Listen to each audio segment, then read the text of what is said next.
course, this is where the rubber hits the road. Our policies, our plans, accelerators, our subnational contexts, then of course we're not going to be delivering on the ambitions of Agenda 2030.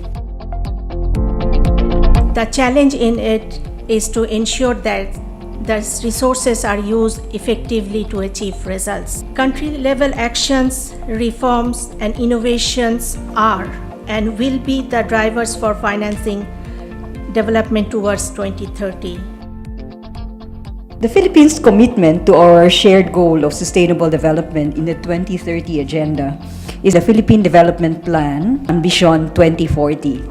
The Philippines seeks to achieve a Filipino society that is stable and comfortable, a nation whose people are, among others, free from poverty and hunger, have their own homes, enjoy convenient means of transport, have enough resources and savings for both day-to-day and unexpected expenses, and have long and healthy lives. Ambition natin 2040 is an ambitious plan indeed. It is easily met with pessimists. Our answer to that is we intend to deliver the needed financing through reforms in the tax policy and tax administration, as well as through prudent and sustainable debt management.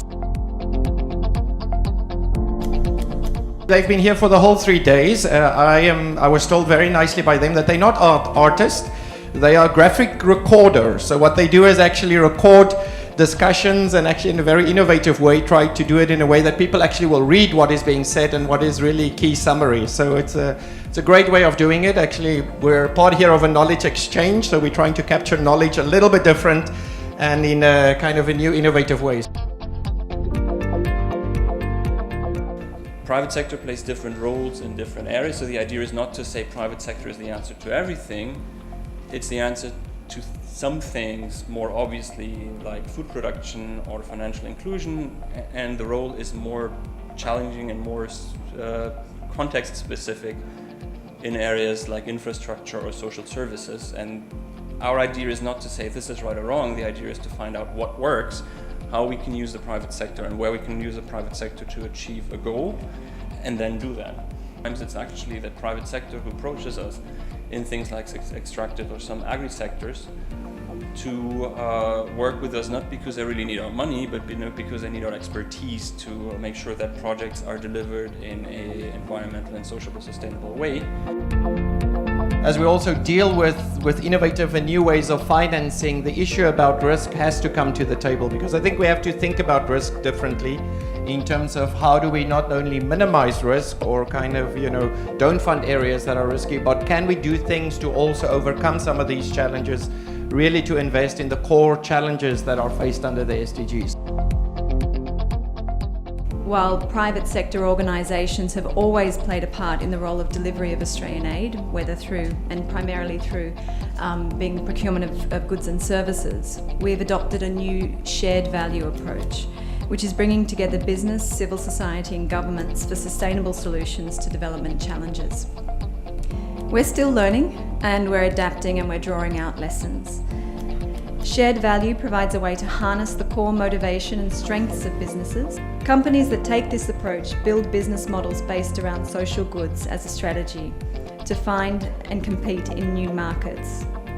This framework recognises that the private sector will always be driven by profit, and that those businesses with sustainable social impact at their core will have a competitive advantage, particularly if the enabling and regulatory environment favours them.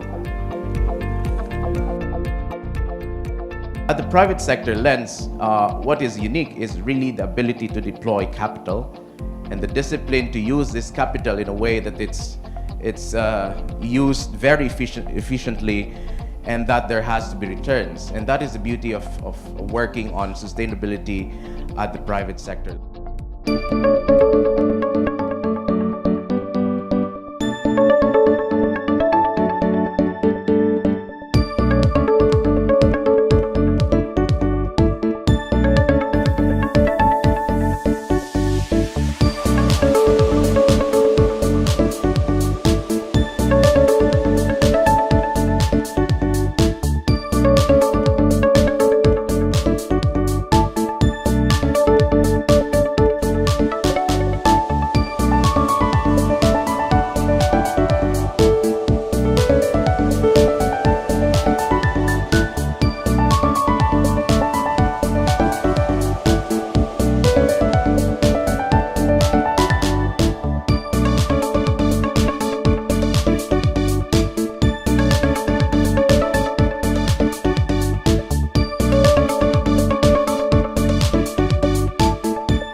the Global Partnership for Effective Development Cooperation. It is a unique multi-stakeholder platform that brings together governments, development partners, private sector, civil society organizations, parliamentarians, trade unions, philanthropic organizations, and local governments within the context of development cooperation. And they have adopted the renewed vision, so to speak, of the global partnership to maximize the effectiveness of all forms of cooperation for development for the shared benefits of people, planet, prosperity, and peace. We just wanted to pose a discussion point to try to collectively think about how monitoring effective development cooperation can support the implementation of the SDGs. We have seen through the day that the development partners and other actors can have a catalytic effect on how the development finance that we can put together can be transformed into the results of the Agenda 2030. As part of the CSO movement, we are demanding for time-bound commitments for enabling environment, upholding the genuine multi-stakeholder nature of the country-level partnership, emphasizing that the government should not or stop giving preferential treatment to businesses if this is an equal partnership among all independent actors. CSOs call for the role of the private sector in development cooperation to be consistent and accountable with the effective development cooperation principles, as well as in labor, environmental, and other human rights standards. There is a broader need for all stakeholders to come all together to actually monitor the human rights commitments as well as ensure accountability and transparency in the context of development cooperation program. Countries are faced with a mammoth challenge of maneuvering the requirements of different funds and the need to coordinate internally and externally with a range of players. So for us, this is why development effectiveness and coordination is extremely important. Now what we will do is continue to use this platform and the lessons learned from the Forum Compact process as a key regional tool for monitoring and accountability for SDG 17 and the means of implementation.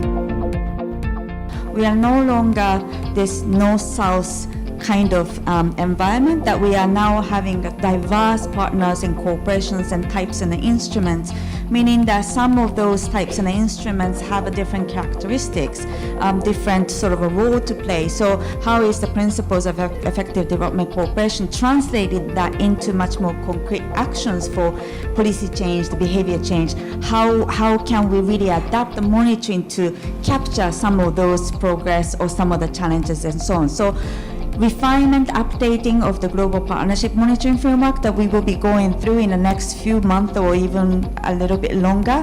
We very much encourage you to be really part of this discussion, because it's not that we know everything, it's really about hearing and getting your thoughts as to how to make that measurement and the refinement and the scope actually really make it stronger.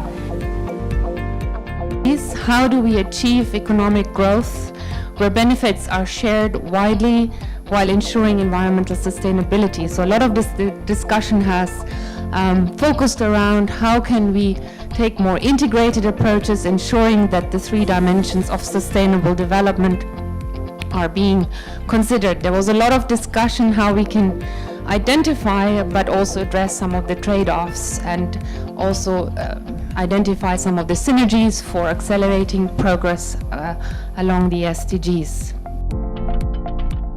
What are we doing right and what we needed to do better? Okay, and I think the key, one of the key issues that we should not make this just an annual gathering. What's important is what will happen in between the knowledge exchanges. Right? We cannot wait to share experience. Really, thank you very much for your support, and we look forward to continue this partnership.